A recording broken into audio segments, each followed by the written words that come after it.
India news में स्वागत है। हमारे साथ हैं डॉक्टर अभिषेक मनु सिंघवी, कांग्रेस के Rajya Sabha MP, party spokesperson, main spokesperson और समवन जिनको कांग्रेस के बारे में काफी मालूम है।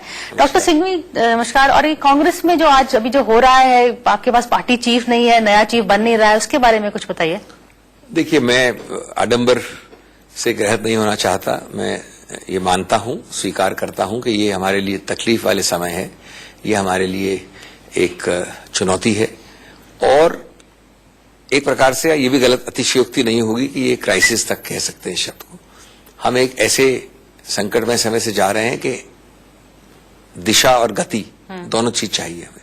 लेकिन ये कहने के बाद मैंने बड़ा स्पष्ट कहा है, कई बार कहा है कि 2 फेज में इसको हल किया जा सकता है और पहला फेज का हल मैं अपेक्षा करता हूं कि इस हफ्ते नहीं तो अगले हफ्ते तक निश्चित रूप से होगा, यद्यपि उसमें विलंब हुआ है।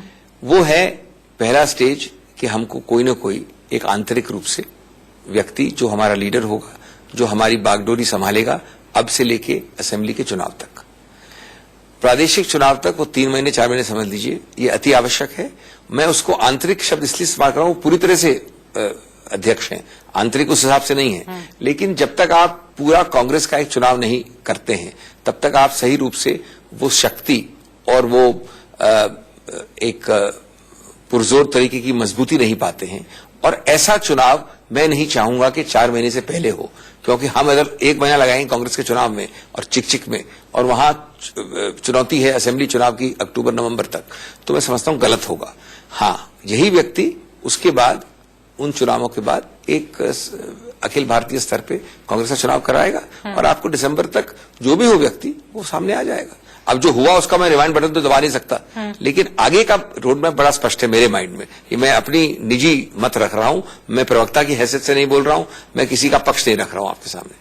नहीं, सही है। इनफैक्ट ये कई तरह से फॉर्मूला भी आई है, लेकिन एक थोड़ा डर है कांग्रेस लीडर्स में कि कोई भी जो इंटरिम बने वो हमेशा उनको गांधी फैमिली सोचेंगे कि कंपटीशन है या चुनौती है, जैसे कि सीताराम केसरी के साथ हुआ, प्रणब मुखर्जी के साथ भी हुआ था। ये तुलनात्मक जो थियरीज हैं ये अनुपयुक्त हैं, ये सही नहीं है। क्यों? उसका बड़ा सरल उत्तर है। राहुल गांधी ने जो कहा है, जिससे मैं सहमत नहीं हूं, लेकिन उन्होंने सैद्धांतिक रूप से उस बात को करार रखा है। वो खुद नहीं है और उन्होंने खुद ने कोई ऐसा रोड मैप नहीं दिया है और कोई ऐसे व्यक्ति को नामांकन नहीं किया है। ये बहुत बड़ी फर्क है। नंबर 2, जिन व्यक्तियों को आज हम राहुल गांधी के अभाव में चुनेंगे, चयन करेंगे, उस व्यक्ति का किसी रूप से कोई प्रतिबंध नहीं है, सिवाय इसके कि एक चुनाव और होगा अक्टूबर नवंबर दिसंबर में। तो ये जो उस वक्त कई घटक थे, कई लोग चाहते थे कि एक घटक वापस आए। आज सामूहिक रूप से हमने 2 चयन किए हैं, एक 4 महीने के लिए, एक उसके बाद।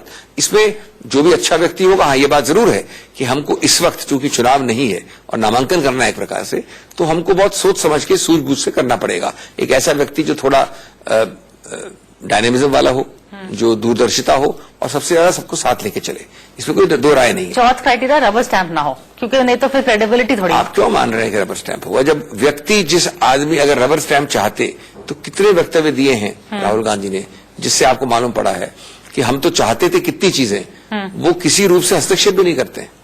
तो कहां से रबर स्टैंप आ गया? उन्होंने दूसरों पर प्रतिबंध लगा दिया, अपने परिवार के लोगों को, खुद को छोड़िए। तो इसलिए ये गलत धारणा है। लेकिन साथ साथ उस व्यक्ति को एक राजनीतिक पकड़ लानी पड़ेगी टेबल पे, एक सहयोग के साथ लोगों को साथ लेने की, और एक नेतृत्व की जो काबिलियत है वो बड़ी स्पष्ट झलकनी पड़ेगी। मैं ये नहीं कह रहा हूं बदल नहीं सकते 4 महीने बाद, लेकिन अभी के लिए भी, क्योंकि चुनौती हमारे सामने सबसे बड़ी एक है, हमको अर्जुन की आंख की तरह एक ही चीज देखनी है अभी, एक ढंग का व्यक्ति और 4 महीने। बाकी बातचीत जो विवाद है कि हम कैसे चुनाव कराएंगे, कितने नामांकन होंगे, नॉर्थ ईस्ट से कितना होगा, साउथ से कितना होगा, वो अक्टूबर के बाद करिए।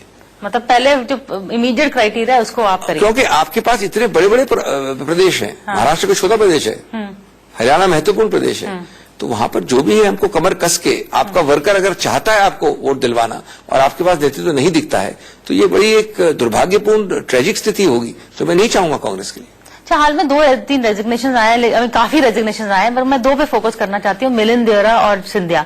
खास करके सिंधिया जो बने पार्टी जनरल सेक्रेटरी बने हैं, तो इससे काफी सवाल उठे हैं कि उन्होंने रिजाइन किया, लेकिन प्रियंका भी जनरल सेक्रेटरी बनी है यूपी की, उन्होंने तो नहीं किया। मैं जानता हूं ये अटकलें चली हैं 2-3 दिन से, बिल्कुल निराधार हैं, गलत हैं, इसका कोई संबंध नहीं है। असंबंधित चीजों को जोड़कर अटकलें लगाना, उसका तो प्रिविलेज कई लोगों को होता है और मीडिया को भी होता है। देखिए, राहुल गांधी ने नंबर 1 10 बार कहा है कि मैं एक अपना निजी सिद्धांत का निर्णय ले रहा हूं, मैं किसी को इसके लिए फोर्स नहीं कर रहा हूं। साथ साथ मैं ये भी नहीं कह रहा हूं कि रिजाइन नहीं करो, इस्तीफा नहीं दो, तुम चाहते हो दे दो। नंबर 3, उन्होंने प्रतिबंध सिर्फ अपने परिवार के व्यक्तियों को लगाया है।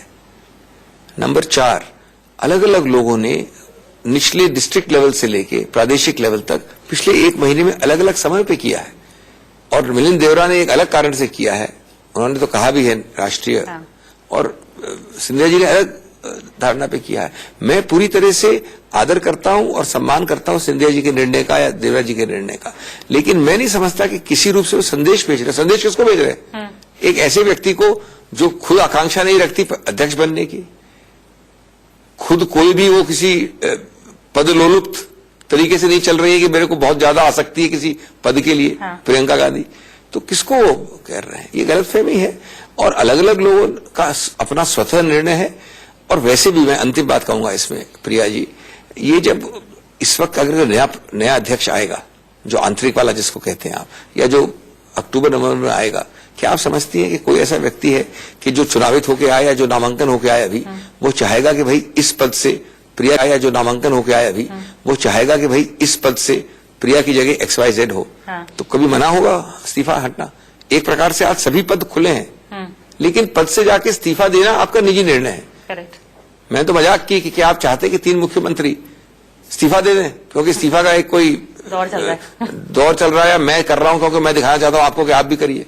आप ही लोग सबसे ज्यादा मजाक उड़ाएंगे, कांग्रेस का पागल हो गई है कि 3-3 प्रदेश सरकारें हैं जिनके मुख्यमंत्री इस्तीफा दे रहे हैं बैठ के। सो ये सब चीजें जरा एक संतुलन से, सौम्यता से, गंभीरता से निर्णय करनी पड़ती है, सिर्फ दिखाने के लिए नहीं। और मैं नहीं समझता कि किसी रूप से सिंधिया या देवरा ने ये सोच के किया है।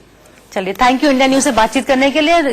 डॉक्टर अभय सिंघवी जी ने 2 अहम बातचीत बताई है हमें कि एक, थोड़ा इंटरिम प्रेसिडेंट कांग्रेस का जल्दी ही हो जाएगा, शायद अगले हफ्ते तक हो जाए, और वो 4-5 महीने तक होगा। अक्टूबर-नवंबर में चुनाव जरूर होंगे कांग्रेस प्रेसिडेंट के, और ऐसे कांग्रेस की ऐसी कुछ सोच है इसी लाइन्स पे।